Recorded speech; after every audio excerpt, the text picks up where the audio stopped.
in the chat. You know how I like to do a bit of live engagement. Let me know that you're there. We have got some interesting content to go through today. Drop in the chat. Let me know where you're tuning in from. I'm keeping an eye on the comments. I see David there. Who else we got on the call? Who we got from YouTube? Who we got from Facebook? I know a few of you are probably looking at the placeholder we have in place, and the placeholder is not where we're going live. So drop in the chat. Let me know you're there. Amber from Cape Town. What's cracking? Good, thanks, David.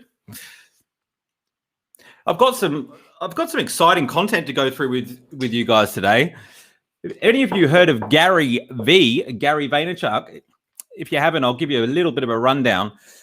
Gary V is social media royalty. He's an entrepreneur who got onto the bandwagon of social media relatively quickly and built himself up to be a huge personal brand. Since built a digital agency that's worth hundreds of millions of dollars. And Gary V is a master at capturing attention, building communities, and engaging audiences. And he's been ahead of the game consistently. Like when he jumped from Facebook, he was on YouTube, then he was on Instagram. He was an early adopter even of LinkedIn, not as early as me, but he's definitely saw the trend when it was like had his finger on the pulse. And then when he saw like it was starting to get some traction on organic reach, he jumped heavily into LinkedIn, and then more recently in TikTok. You know, so I think he's definitely moving a lot faster than a lot of the other guys in the game. I've learned a huge amount from Gary V. Hey Ian, welcome. Good to see you here. You made it this time. I learned a huge amount from Gary V. And one of the interesting things that Gary talks about is posting 100 times in a day, and how that might not actually be such a bad idea. You know, I tend to agree in some respects. You know, like we're getting this organic attention for free, not on all channels, but certainly on the likes of LinkedIn and stuff at the moment. And so on the basis that your posts are adding value, and the fact that you post more often doesn't detract from the value, posting 100 times a day means you're just going to get more attention. So it makes sense on the basis you're adding value. So when people say to me, you know, oh, well, I would just get annoyed if somebody posts, you know, even once a day, then I ask them, I say, well, if they were adding value, would that be annoying? And quite often they'll say yes, but I'm like, well, they wouldn't be adding value if it was annoying, would they? So it has to be a value add, but it's something that you've got to get your head around, because if you think about TV ads and the amount of times, the exposures that it takes to get somebody to remember you, recognize you, and all that kinds of things, if you're posting more than your competitors, you are at an advantage, you know, on the basis that it's adding value, on the basis that people are seeing it. I'm going to share my screen with you. I want to see some more people jump in the chat. Come on, guys. I know you're there. I can see the numbers. Say hello in the chat. Who we got on the call? Which city are you tuning in from? We got somebody, Amber's from Cape Town. We got somebody from Melbourne. David, where are you? I know there's a bit of a delay. I'm seeing the images pop up on the side here. Cool. Who else we got on the call, guys? Anyone from Facebook? There must be someone from Facebook, YouTube. All right, sharing my screen. It's a little bit of my fault, really, because I was a little bit later than I should have been. All right. And I'm not sharing the audio. There we go. Hey, it's Lorraine. Who else we got? Fasi Raman. Oh, I probably pronounced that wrong. I'm sorry if I have, mate. Let's see if we can lay this out a bit better.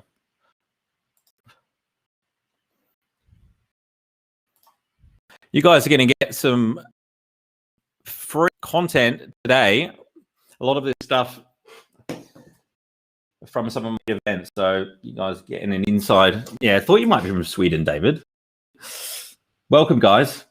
Tjena grabben. Mycket bra. Okay, so you guys should be able to see my screen by now. Okay, so I was just giving a bit of background. Who in the chat, by the way, knows who Gary V is and has checked out some of his content? I'd be interested to know. Let me know in the chat if you come across Gary Vaynerchuk before. He wrote this book here, which you probably can't see because I'm down in the corner, but Crushing It. And he wrote the book before that, Crush It. Highly recommend both of them. He also wrote Jab, Jab, Jab, Right Hook, which is a metaphor for giving value, asking for business.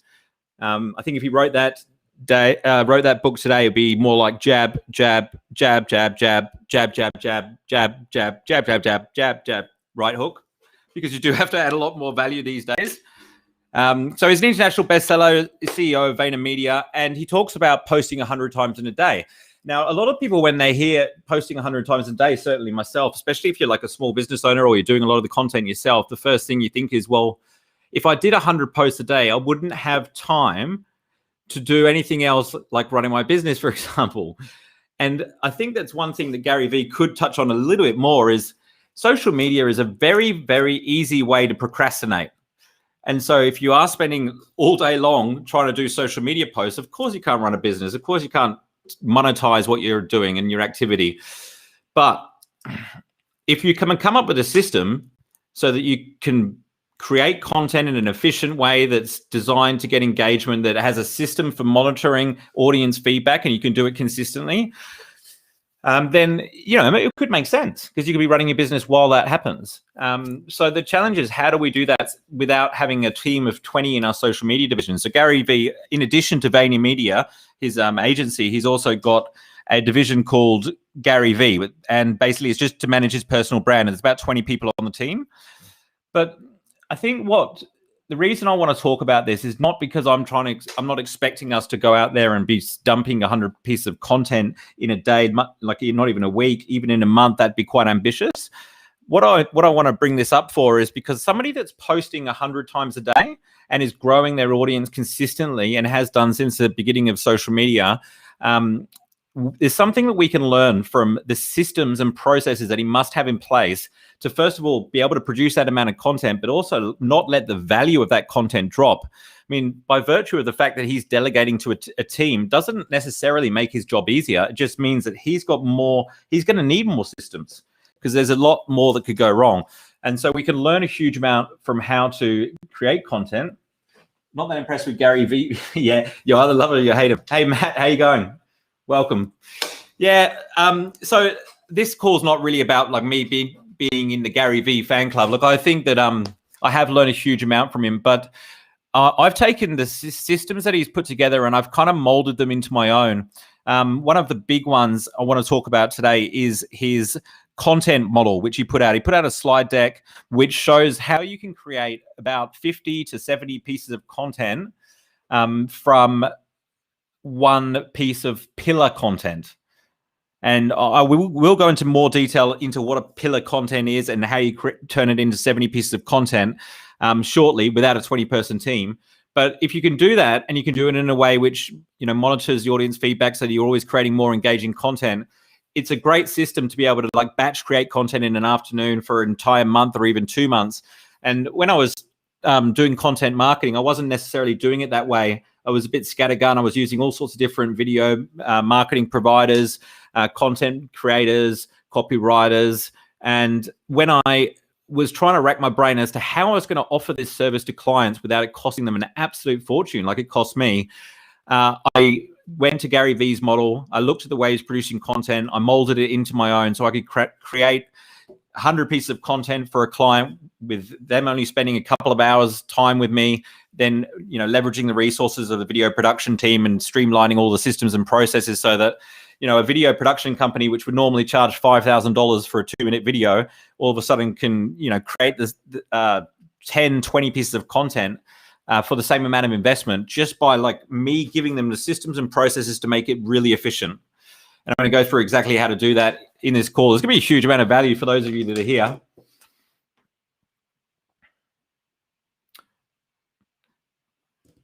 Who has 20 people on the content team? Not me. I'll tell you that much. I'm doing all this myself. So keep watching, mate. You might learn something. All right. So social media creates conversations. Conversations build relationships, and relationships create sales. So I think it's important to understand where social media fits in the customer journey. A lot of people jump from social media to sales. So they think, okay, I got this product that I want to sell. So social media is the distribution outlet. I'm going to post promotions. I'm going to post all about my product, and they get social media wrong and it doesn't work. The reason being is because they didn't create the conversation first, then didn't build the relationship second, and then they obviously, like, you can't treat social media like a distribution channel. It's just not that, it's very different to the old forms of marketing where you would, push out ads and content and media through different outlets, flyers, leaflet drops, TV, radio, newspapers. Social media is actually the networking function that you do when you ask people what they do and pan out your business cards. So it's a different format. There's no reason why those conversations can't lead to you promoting your product via an ad or on your website or via download. But that's an art. To monetize those conversations is an art. So you have to start with actually building the community and managing those conversations before you can start thinking about monetizing it. So what's going on in the world at the moment, and this is, I know that this would seem quite obvious, but it's really important in the context of social media because it's part of the reason why social media is becoming more popular.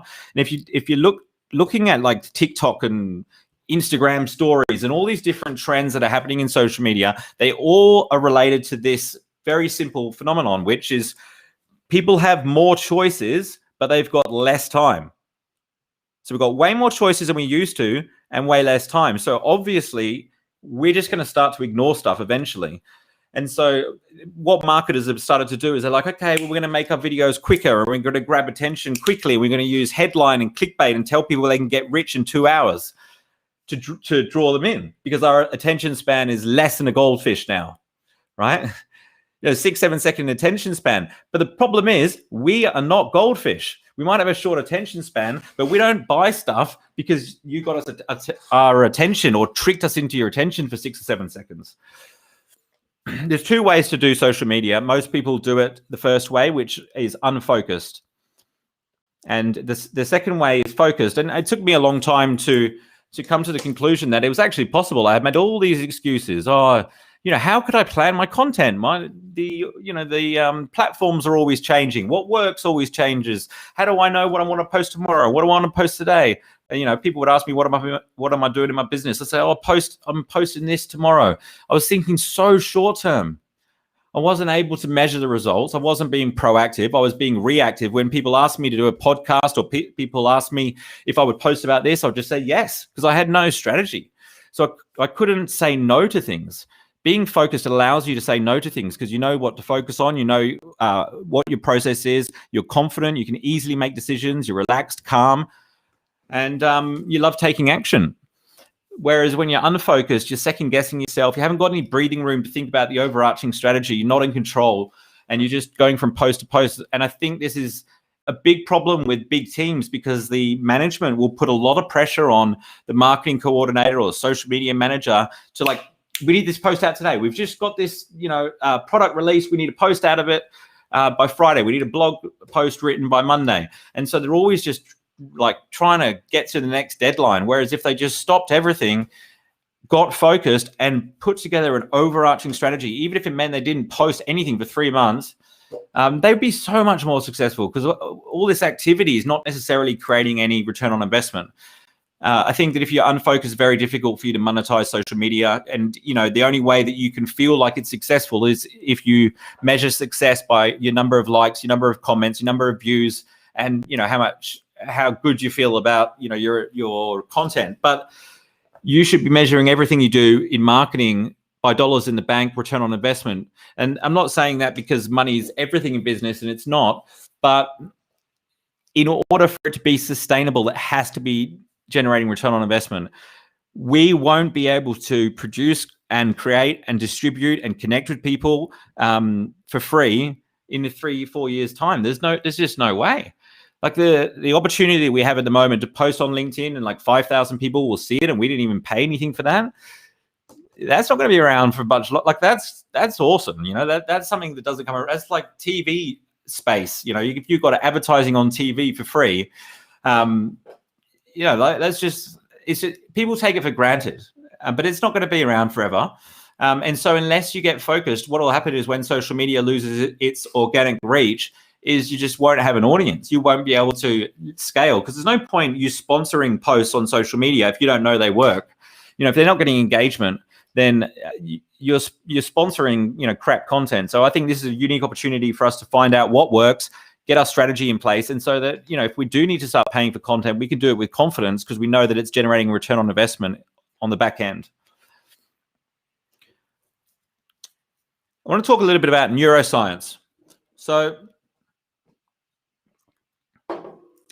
the secret to social media marketing and content marketing is brain science.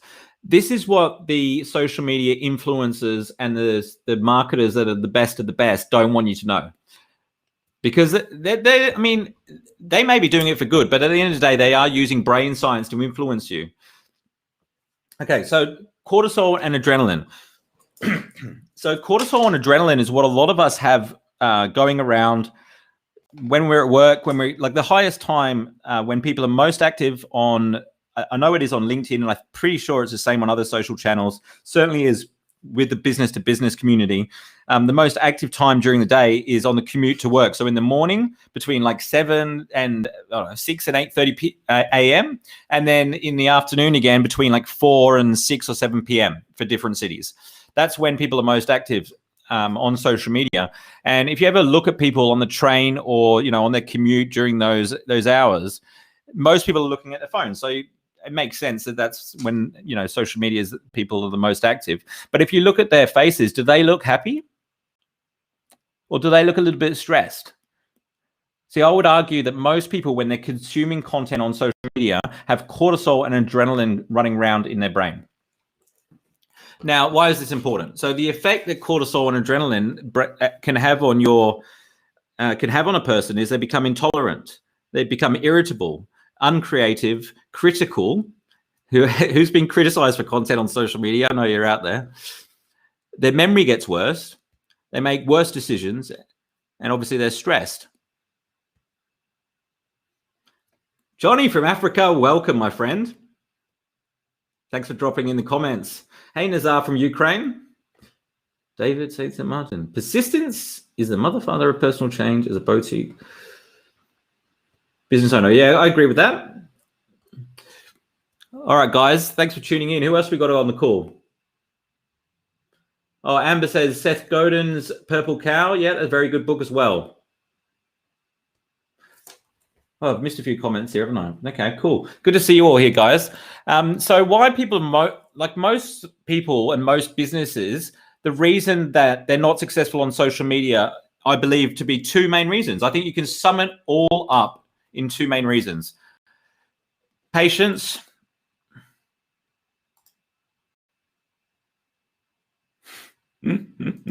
and selfishness. So we want results tomorrow. We'd prefer results yesterday. And it's all about us. It's not about the community. In order for you to be successful at social media, you need to be taking more of a longer term approach to it rather than just thinking about getting the next post out. And also you need to be looking at adding value to community so that they want to hear from you. That's how social media works. And it's something that takes a lot for the traditional marketer to get their head around, that they've actually got to add value. But what's happened is the power has shifted into the consumer's hands.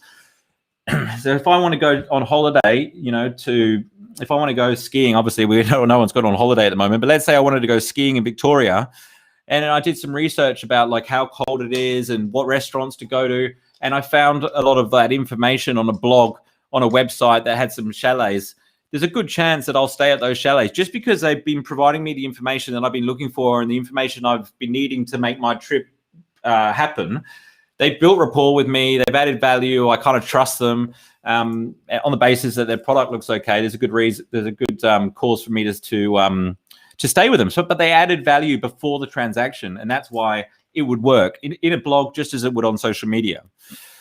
If any of you have ever heard me talk live before, you would have heard me speak about the mere exposure effect. Mere exposure effect, something I learned from a chap called Kerwin Ray, who's a social media.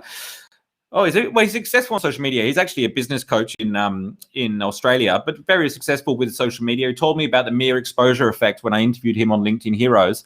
What it is a psychological phenomenon by which people tend to develop a preference for things merely because they are familiar with them. So in the, say, 20 years ago, if you had like 5 exposures to a brand, let's say like you were driving home from work and you saw a Coca-Cola billboard 5 times, the chances are, because it's more familiar, you're more likely, all things being equal, to buy Coca-Cola as opposed to Pepsi. And so the same thing happens with your brand. And so social media is a way to get an exposure in front of a target audience, but you can't do it with 5. You need like 20, 25, exposures for you to be relevant enough for people to want to buy from you over the next person. But you can also stuff this up, because if you put 20 exposures in front of somebody saying, buy my stuff, buy my stuff, buy my stuff, you'll build negative brand sentiment and it won't work. But if you put content in front of them that educates them, entertains them, inspires them, creates curiosity so they want to know more, then you're going to build a relationship with them that they're not going to go to anyone else. And that's how I look at social media. I think to myself, how can I get 20 or 25 exposures in front of my target audience that adds value, that's entertaining, that's inspiring, that helps them along their customer journey, so that they trust me, like me more than the next guy. And what I've found is, since I've been doing social media marketing, like when somebody comes, when somebody does come and they make an inquiry and they say, hey, Nathaniel, I'd love LinkedIn training, or I'm interested in lead generation, because of the fact that they've had those exposures, and quite often it could be a year's worth of content, a lot more than 25, there's no competition. So they're not speaking to, 15 other LinkedIn trainers, or even 3 other LinkedIn trainers, because they have the relationship with me through the content. And that's really where the value is.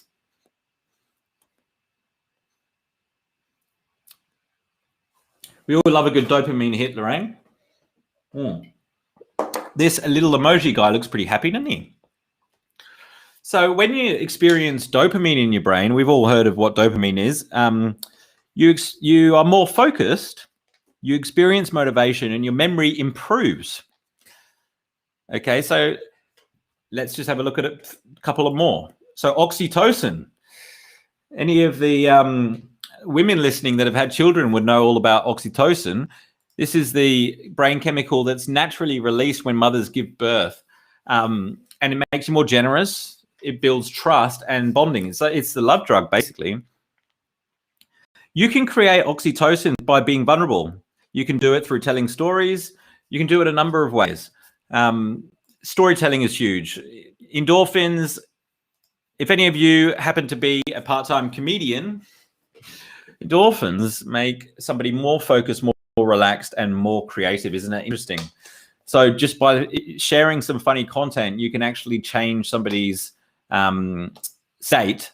And wouldn't it be more helpful to have somebody experience dopamine, oxytocin, or endorphins when they're consuming your content, as opposed to cortisol?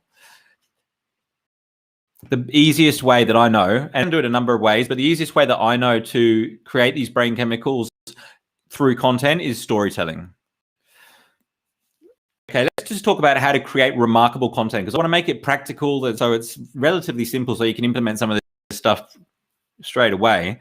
So 50% of your brain is involved in visual processing, and 70% of all your sensory receptors are in your eyes. 70%. And we can get the sense of a visual scene in less than 1/10 of a second. So how important is the visual when it comes to content? It's extremely important. So if you're creating videos, it's really important what your thumbnail looks like. On LinkedIn, if you don't upload a thumbnail, you can upload a thumbnail on LinkedIn now, but if you don't, it'll show the first second of your video.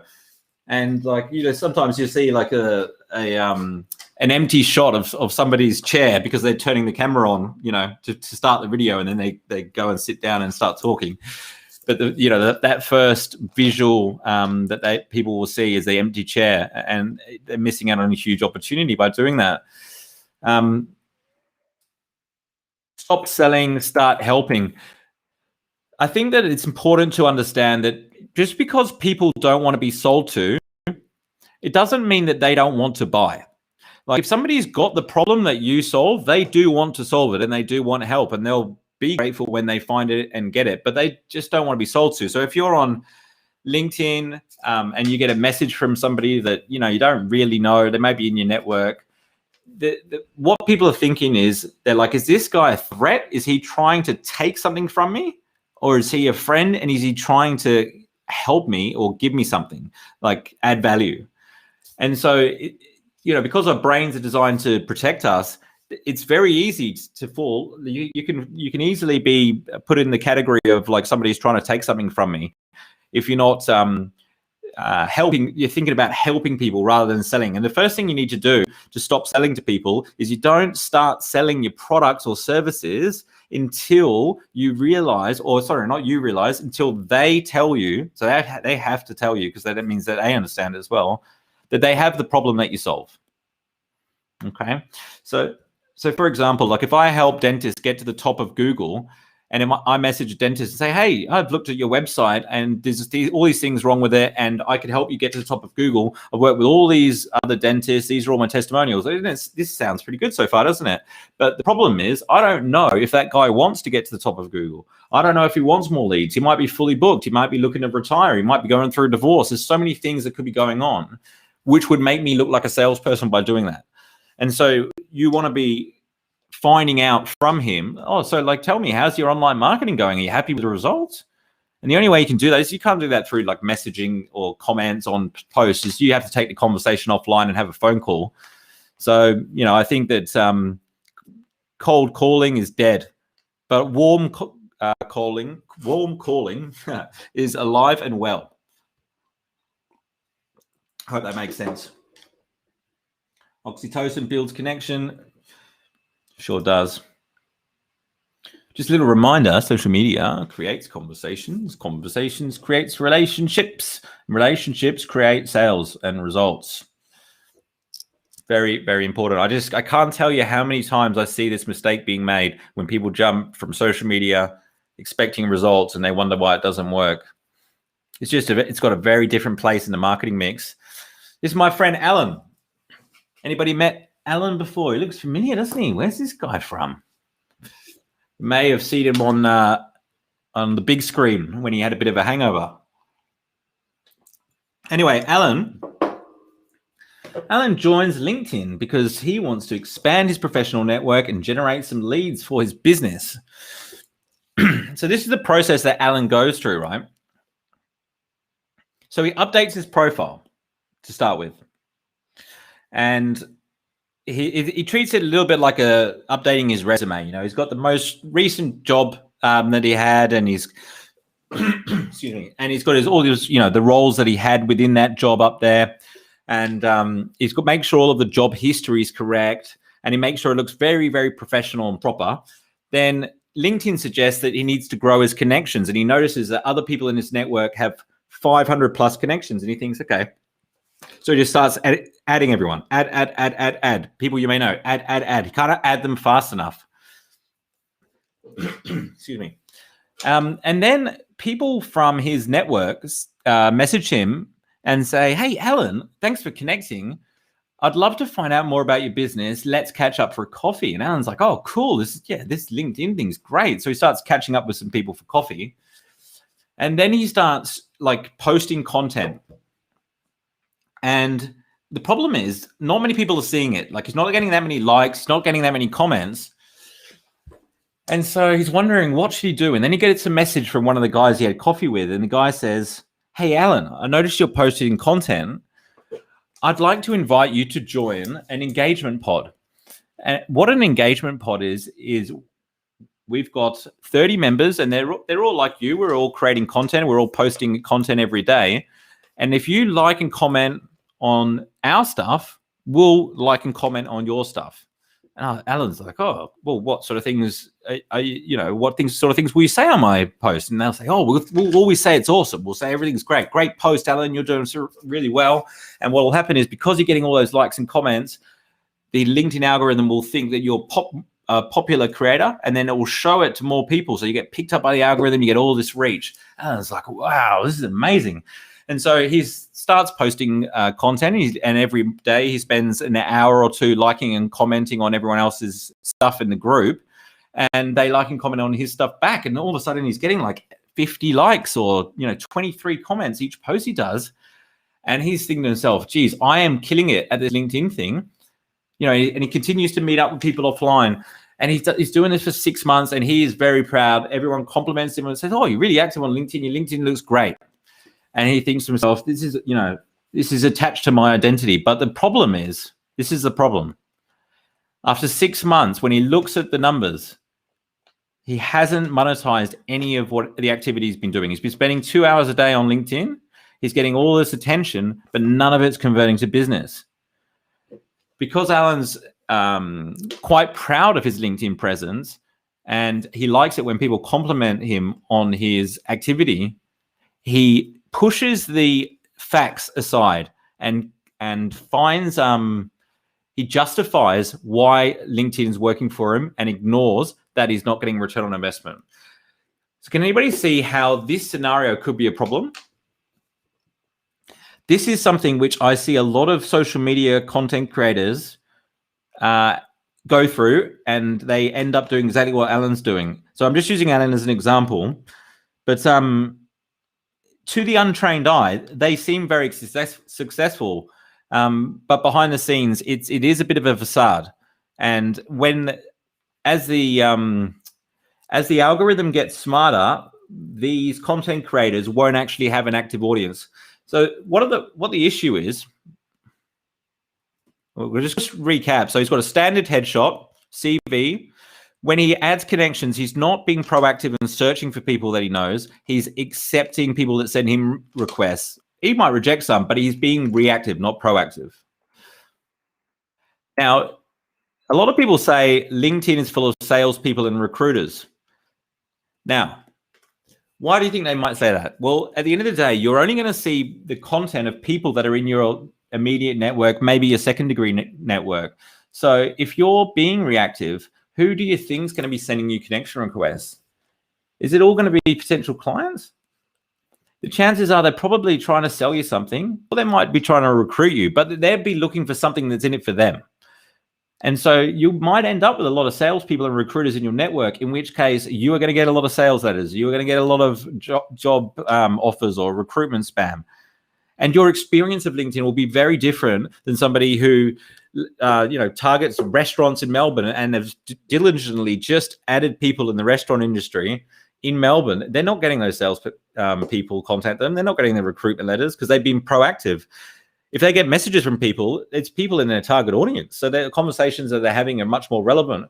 And so they say LinkedIn's awesome, but it's not whether LinkedIn's awesome or not. It's just the quality of your network. The problem with doing things like this is you water down the quality of your network so much that LinkedIn thinks you serve someone different than you actually serve. And you never find out how to add more value to the people that you actually want to do business with.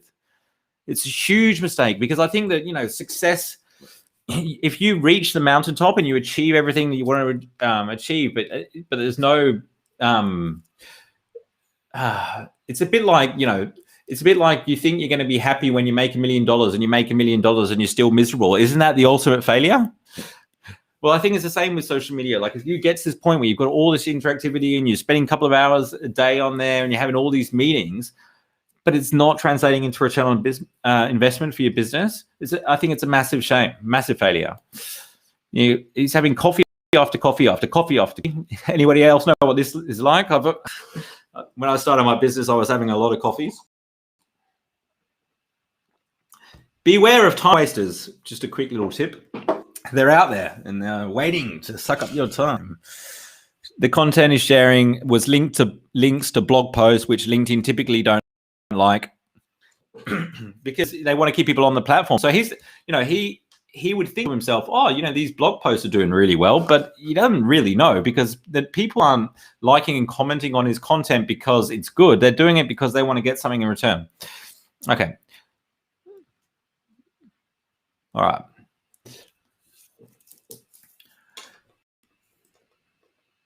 So Alan fudged up. A dopamine addiction not connected to his ideal. Yeah, it's an addiction, and I empathize with the guys doing it. And I think that different pods can be useful and can be valuable if they're run correctly and they're people that are relevant. Like, how cool would it be to have one with all of the people that are your customers? That'd be great, because they are the right people and you can share the content with them. The problem is the guys that are using engagement pods, the psychology, the reason that someone would do that is because they're trying to get something. You'd have to frame it in a way so that everyone who joins is actually getting value. And that's really what LinkedIn groups should be doing. LinkedIn groups have got a long way to come, but I think they'll get to that point. But the quickest way to get really good at content marketing and social media is just to learn the hard way and spend, like the biggest guy on YouTube, Mr. Beast. He's going to be a billionaire soon, I think. And he's a YouTube content creator. And for the first 3, 4, 5 years or so, he was getting like 10 views a video. But that's going through that hard yards of not getting it, the attention, but sticking at it is how you actually build the skill. Same with Gary Vee. Gary Vee was on Twitter with his wife when he was in the wine business for a couple of years. If you look back on his YouTube videos, I'm sure they got a few more views on them now, but it was only getting, each video was only getting 50 to 100 odd views. But he got better, developed a skill, built an audience. You only need, like, if you had 100 or 1,000 would be great, but even 100 true fans that are like engaged with all your content, that are your raving fans that expand your network and they're in your target audience, and you can be a lot more successful than if you've got millions of followers that are relevant. If your business is growing, it's dying. 95% of businesses fail within 10 years. 95% of businesses fail within 10 years. So this is another thing which is seemingly obvious, but I need to remind myself of this again and again and again. And I need to remind, people in my audience when I do my talks and so on. Every time I do a talk, I've mentioned this statistic at the start: 95% of businesses fail within 10 years. So if you're doing what everybody else is doing, you're in trouble, aren't you? Because 95% of them, they're not going to be around in 10 years. So the only way to guarantee that your business is not going to work out is to do what the majority are doing, because the majority fail. You have to be doing what the 5% are doing, and they're doing things differently, and they're standing out from the crowd, and they're probably being criticized. There's probably a lot of people saying, "Oh, that doesn't work." But those are the guys, probably, that's different in every industry, but those are the guys probably that are doing something right. So I would look at who's adding value, who's getting the engagement from their community, what you can learn from them, and then start learning from your own audience, because everyone's audience is different. And I'm going to go into exactly how to do that shortly. But the reason I like social media is there's 3 ways to grow a business. 1, more clients. 2, increase your transaction size. 3, get people to buy more often. These are the 3 ways to grow a business. So traditionally, before the social media game, if I wanted to grow my sales revenue, I would always go to number 1, more clients, more leads. That's what marketing would achieve for me. Yes, I could do innovation, get people to buy more often. Yes, I could do innovation and increase my transaction size, but it wasn't marketing, it was innovation. So this is how it works out. So if you've got 12 clients, average sales $10,000, and people buy, revenue is $240,000. Now, if you like really hard and you had a business like this, would it be possible for you to increase the number of clients over 12 months from 12 to 16? It's not that much of a stretch, 4 extra clients. Could you increase average sale from $10,000 to $12,000? It's not that much, is it? You could probably do that over 12 months. And if you could increase the frequency somebody buys from you one more time every 2 years, then you've doubled your revenue to $480,000. Now, if we go through this again, to 21.3 clients, 14.4K average sale, we're almost at $1 million. If you master social media marketing in a way like Gary Vee has, you will increase the number of clients, you will increase your average sale, and you will increase the frequency that people buy from you.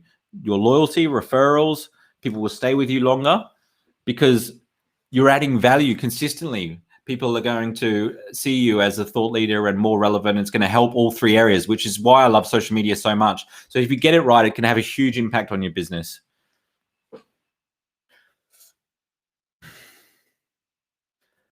Okay, the average engagement rate on social media is 0.1%.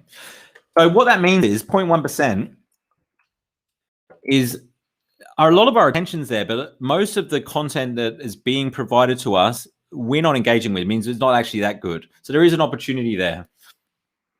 I'm just going to keep move some of these through some of these a little bit quicker because I want to get to the content model. 2 commitments that we're going to make to be successful is that we're going to have a long-term approach. We're going to have to be patient. We're going to have to be unselfish and add value. There's only 2 reasons why people will buy from you, and that's the 2 reasons that people will buy are attention and trust, right? So, like the thing is, when you get attention, like a lot of people will get attention through their social media hacks or social media posts, but they don't hold on to it because they don't build trust. The only way to build an audience is you capture attention, but you build trust with that audience so they stay loyal. I'm going to have to skip a little bit because of time. Where are we? Here we go.